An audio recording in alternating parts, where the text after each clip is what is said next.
Selamat datang di mata kuliah Akuntansi Keuangan Lanjutan 1 atau Advanced Financial Accounting 1. Hari ini kita akan menyelami dunia investasi yang menarik melalui modul 02 tentang laporan keuangan konsolidasi sebagai sebuah pengantar. Fokus kita adalah memahami bagaimana raksasa bisnis saling membeli dan tetap terlihat rapi dalam catatan akuntansi mereka. Mari kita langsung masuk ke alasan utama kenapa kita harus repot-repot mempelajari hal ini. Coba kalian bayangkan diri kalian adalah seorang akuntan di PT Astra, sebuah perusahaan otomotif raksasa. Tiba-tiba, bos kalian datang dan bilang, kita baru saja membeli 80% saham startup mobil listrik Electroflow seharga 1 triliun rupiah. Di momen itu, muncul pertanyaan besar di kepala kalian. Bagaimana cara mencatat ini di laporan keuangan Astra? Apakah semua aset dan utang Electroflow langsung kita tambahkan begitu saja ke pembukuan Astra? Dan yang paling penting, bagaimana kalau ternyata harga belinya jauh lebih mahal daripada nilai buku yang tercatat? Nah, inilah alasan kenapa kita belajar akuisisi dan konsolidasi atau consolidation. Kita perlu menyajikan realitas ekonomi yang sebenarnya dari sebuah grup perusahaan, bukan sekadar entitas legal yang terpisah-pisah. Tujuannya supaya investor bisa melihat kesehatan bisnis secara menyeluruh. Dan yang paling krusial adalah untuk mencegah manipulasi laporan keuangan dengan cara sengaja menyembunyikan utang di perusahaan anak. Sekarang, setelah kita tahu urgensinya, mari kita bahas definisi dasar dari penggabungan usaha itu sendiri. Sebenarnya, apa sih yang dimaksud dengan penggabungan usaha atau business combination? Sederhananya, ini terjadi ketika satu perusahaan mendapatkan kendali atas perusahaan lain. Kata kuncinya ada pada kendali atau kontrol, yang secara matematis berarti memiliki lebih dari 50% saham berhak suara. Dalam dunia ini, ada beberapa istilah kunci yang wajib kalian hafal di luar kepala. Pertama, ada parent company atau perusahaan induk, yaitu perusahaan yang melakukan akuisisi. Kedua, ada subsidiary atau anak perusahaan, yaitu perusahaan yang diakuisisi, karena lebih dari 50% sahamnya sudah dimiliki induk. Terakhir, ada istilah affiliate atau afiliasi yang menggambarkan hubungan pengendalian ini, baik secara langsung maupun tidak langsung. Prinsip utamanya adalah, meskipun secara hukum mereka tetap mandiri sebagai entitas sendiri-sendiri, namun secara ekonomi, mereka sudah menjadi satu keluarga besar yang tidak terpisahkan. Setelah paham konsep keluarga bisnis ini, mari kita lihat kapan sih sebuah laporan keuangan wajib disatukan atau dikonsolidasi? Mungkin kalian bertanya-tanya, apakah setiap investasi harus dikonsolidasi? Aturan utamanya menurut standar GAAP atau FASB sangat jelas. Jika kalian punya lebih dari 50% saham berhak suara, maka kalian wajib melakukan konsolidasi atau menggabungkan laporan keuangan. Bayangkan ini seperti tim futsal. Semua pemain sebagai anak perusahaan memberikan kontribusi skill mereka, tapi pelatih atau induk perusahaanlah yang bertanggung jawab penuh atas hasil akhirnya di papan skor. Namun, tetap ada pengecualian, di mana konsolidasi tidak perlu dilakukan. Misalnya, jika kontrolnya hanya bersifat sementara karena akan dilepas dalam waktu dekat, atau jika perusahaan anak tersebut sedang dalam proses likuidasi. Dulu perbedaan bisnis yang ekstrem juga jadi alasan pengecualian, tapi sekarang aturan itu hampir tidak ada lagi. Jadi, selama ada kendali jangka panjang, penggabungan adalah keharusan. Namun, bagaimana jika periode waktu pembukuan mereka berbeda? Mari kita bedah solusinya di slide selanjutnya. Dalam menyusun laporan konsolidasi, kita sebenarnya sedang menciptakan sebuah entitas konsolidasi yang merupakan entitas fiktif untuk menggabungkan induk dan semua anaknya. Ada fakta keren yang perlu kalian tahu nih. Di dunia nyata, tidak pernah ada buku besar atau general ledger konsolidasi yang asli. Laporan ini hanya berupa kertas kerja atau worksheet yang dibuat secara khusus saat penyusunan laporan saja. Masalah teknis sering muncul jika periode fiskal antara induk dan anak berbeda. Aturan mainnya adalah kita harus menggunakan tanggal tutup buku perusahaan induk. Kalau selisihnya kurang dari atau sama dengan 3 bulan, laporan anak masih bisa dipakai dengan catatan tertentu. Tapi kalau selisihnya sudah lebih dari 3 bulan, maka anak perusahaan wajib membuat laporan penyesuaian agar selaras dengan induknya. Nah, bicara soal penggabungan, seringkali ada selisih antara harga beli dan nilai aset yang kita dapatkan, yang biasa kita kenal dengan istilah goodwill. Yuk kita pelajari lebih dalam. Pernah dengar istilah ada harga, ada rupa? Dalam akuisisi, jika kita membayar lebih mahal dari nilai wajar aset bersih yang diakuisisi, maka muncullah apa yang disebut goodwill. Analogi mudahnya, goodwill itu seperti saat kalian membeli brand terkenal. Kalian rela bayar lebih untuk nama besar, jaringan, dan reputasi hebat yang sudah mereka bangun.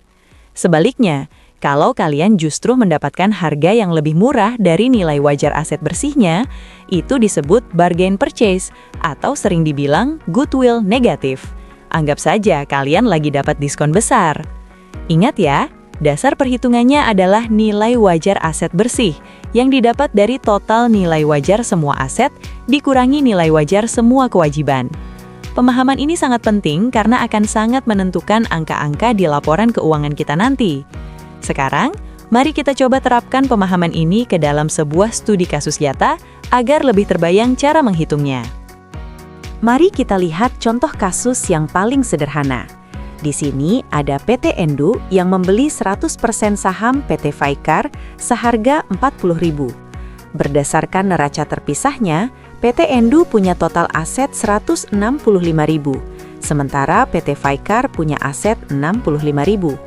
Kalau kita perhatikan angkanya, harga beli Rp40.000 ini ternyata sama persis dengan nilai buku PT Vaikar yang terdiri dari modal saham Rp30.000 ditambah laba ditahan Rp10.000.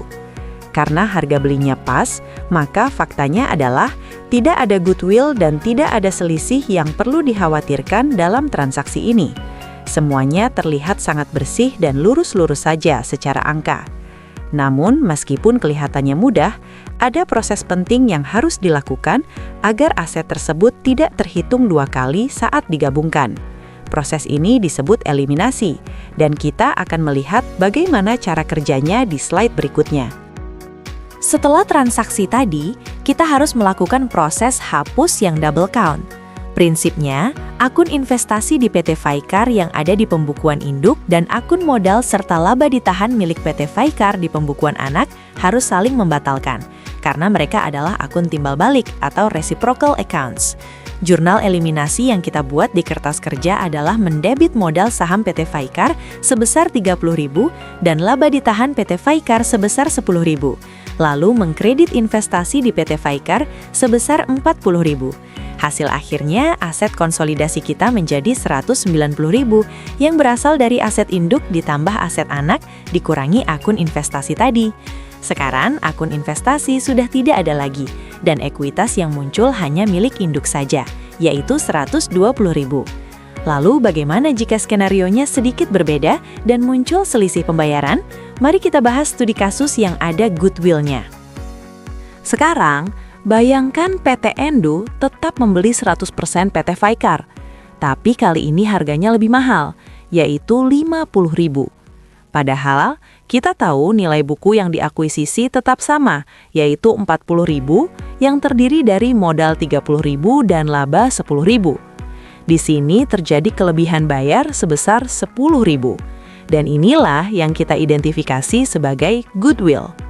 Jurnal eliminasinya sedikit berubah. Kita tetap mendebit modal saham dan laba ditahan anak masing-masing Rp30.000 dan Rp10.000. Lalu kita tambahkan debit goodwill sebesar Rp10.000.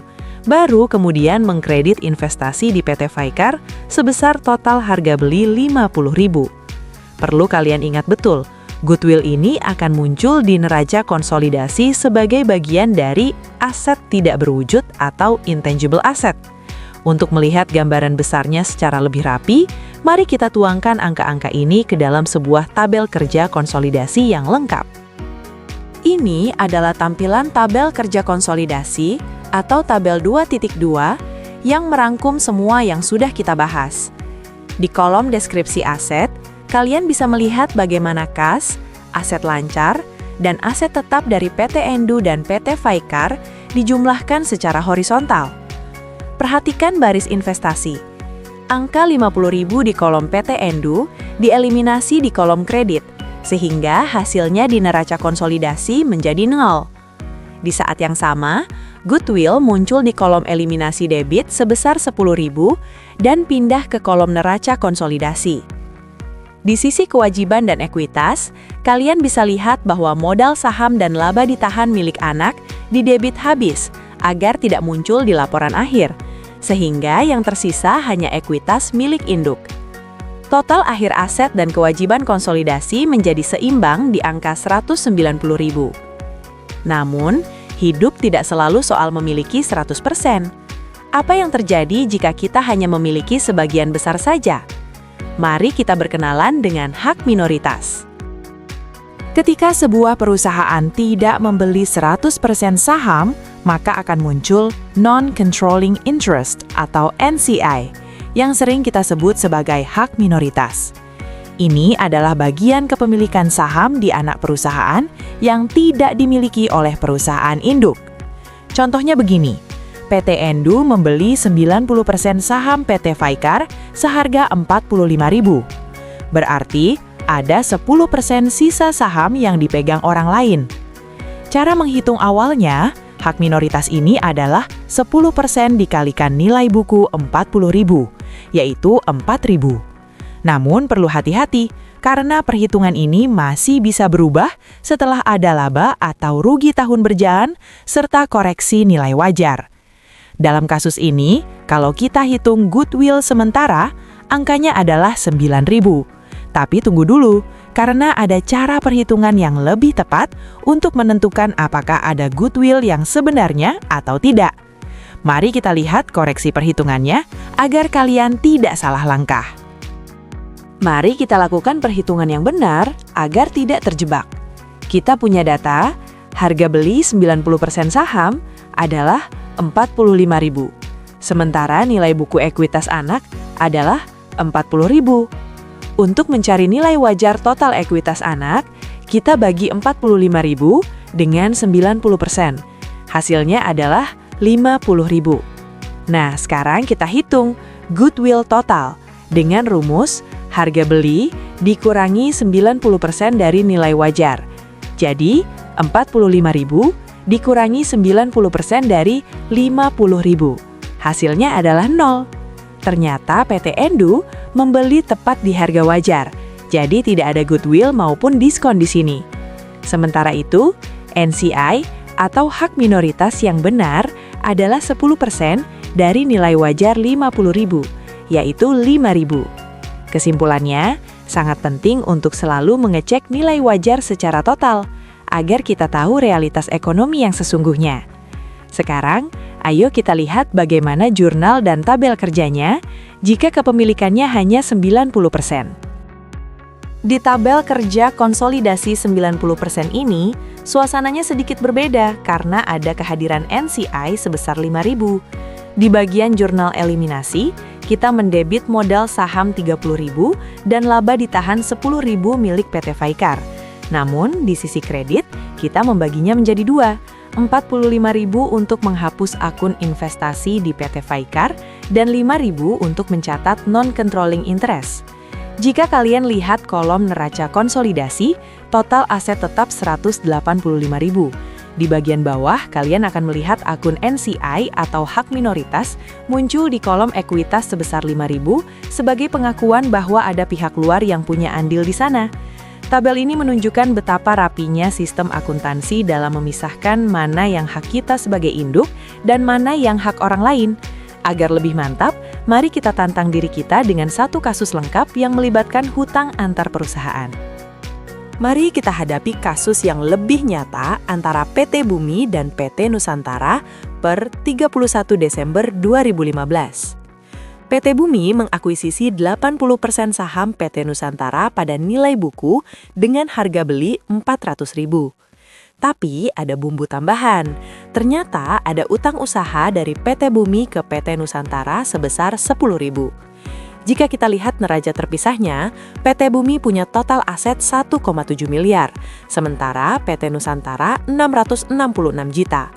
Kasus ini mengajarkan kita bahwa dalam konsolidasi, kita tidak hanya harus mengeliminasi investasi dan ekuitas, tapi juga harus mengeliminasi transaksi antar perusahaan seperti utang piutang tersebut agar tidak terjadi penggelembungan aset dan kewajiban yang semu.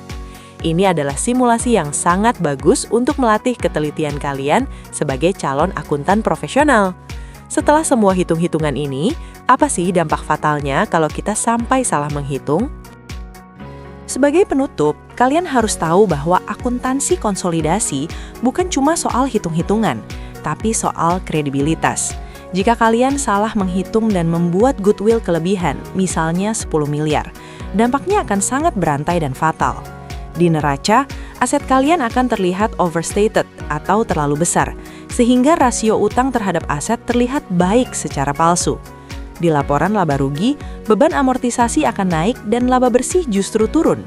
Investor akan bingung melihat kinerja yang seolah bagus, tapi profitnya rendah. Regulator bisa melakukan audit yang menghancurkan reputasi, bahkan harga saham bisa turun tajam saat kesalahan terungkap. Ingat, akuisisi adalah perpaduan antara seni dan sains, di mana akurasi data adalah segalanya. Sebagai akuntan muda, kalian adalah storyteller yang menyajikan cerita ekonomi sebenarnya di balik angka-angka tersebut. Selamat belajar dan jadilah akuntan yang handal.